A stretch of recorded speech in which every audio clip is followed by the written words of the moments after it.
Bismillahirrahmanirrahim. Alhamdulillah wassalatu wassalamu ala Rasulillah wa ba'd. Salah satu cara menafsirkan Al-Qur'an adalah dengan ar-ra'i atau dengan pendapat. Al-Qur'an adalah sebuah kitab yang tidak pernah habis keajaibannya. La tanqadhi ajaibuh. Tidak akan pernah sirna mukjizatnya. Jadi ketika zaman berkembang, sekarang kita sedang mengagungkan ilmu pengetahuan, misalkan, maka di dalam Al-Quran ada mukjizat-mukjizat yang kita bisa saksikan dengan ilmu yang dimiliki oleh manusia sekarang.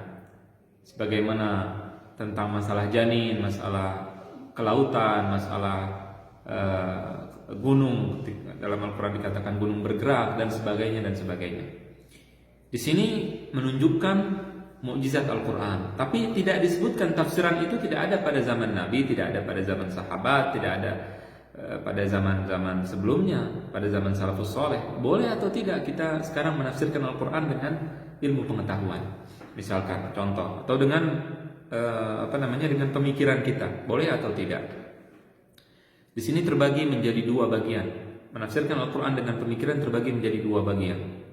Yang pertama adalah tafsir bir-ra'i al-mahmud, yang terpuji, yang bagus, penafsiran dengan akal, dengan pikiran yang bagus, yang mamduh, dan boleh dilakukan kalau sesuai dengan kaidah-kaidah, kalau tidak menabrak bahasa Arab, kalau tidak memaksakan dengan hawa nafsunya, menafsirkan Al-Quran tanpa ilmu, semaunya dia, itu dibolehkan, tidak ada masalah. Ketika menafsirkan Al-Quran dengan kaidah-kaidahnya, dia lihat tidak bertentangan dengan bahasa Arab, penafsiran dia melihat tidak bertentangan dengan Allah dan Rasulnya SAW, memiliki ilmu ketika akan menafsirkan Al-Quran, maka ini namanya boleh, ini dibolehkan, namanya tafsir al-mamduh.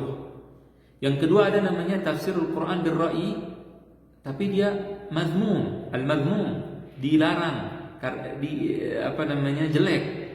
Ketika menafsirkan Al-Quran semaunya, dengan angka misalkan, atau menafsirkan Al-Quran atau perkataan misalkan masalah kafir, kata-kata kufur misalkan diartikan dengan hal yang tidak sesuai dengan bahasa Arab, dengan tidak sesuai dengan perkataan Rasulullah, semau dia menafsirkan, maka ini penafsiran yang mazmum, yang tercela, yang jelek.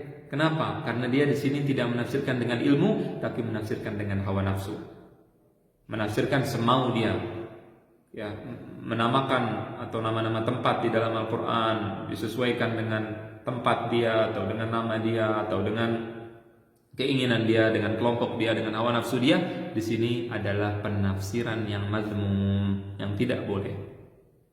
Termasuk juga mencocok-cocokkan ayat Al-Quran, dicocokkan supaya sesuai dengan ilmu pengetahuan, tidak boleh. Ketika ada sesuatu memang sesuai dengan ilmu pengetahuan, kita katakan. Ketika tidak perlu dicocok-cocokkan, itu salah, tidak boleh. Al-Quran tidak perlu pembenaran lewat ilmu pengetahuan, tidak perlu, karena Al-Quran kitab yang diturunkan Allah ini adalah mukjizat, dan dia bisa membuktikan kebenarannya dengan sendirinya karena dia adalah mukjizat.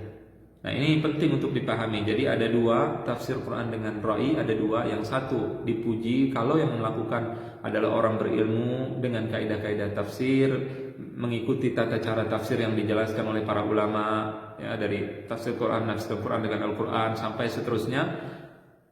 Kalau tidak, dengan hawa nafsu, dengan kebodohan, maka di sini pelakunya melakukan perbuatan sangat berat, karena dia mengatakan sesuatu tentang Allah yang tidak dia ketahui, dan ini hukumannya sangat berat. Wa antaqulu 'ala Allah ma la ta'lamun, dan kalian mengatakan kepada Allah yang tidak kalian ketahui, ini sangat berat. Bahkan sebagian ulama mengatakan dia derajatnya di atas kesyirikan. Ini sangat berbahaya sekali. Mudah-mudahan kita dijauhkan dari hal tersebut dan tidak ikut-ikutan orang-orang yang menafsirkan Al-Quran dengan hawa nafsu mereka, dengan kemauan mereka yang tidak berdasarkan ilmu dan tidak berdasarkan petunjuk dari Allah dan Rasulnya alaihi salatu wassalam. Termasuk juga penafsiran orang-orang liberal saat ini, kita harus hati-hati. Penafsiran orang-orang yang belajar di barat, keluaran barat, ketika mereka menafsirkan Al-Quran, maka mereka menafsirkan Al-Quran dengan hal-hal ajaib. Mereka mempelajari ini sebenarnya kalau kita pelajari ini pelajaran khusus sendiri. Mereka melihat bahasa asing, bahasa Prancis, bahasa Inggris, kemudian mereka mempraktekannya ke dalam bahasa Arab, padahal tidak ada hubungannya, padahal sangat jauh.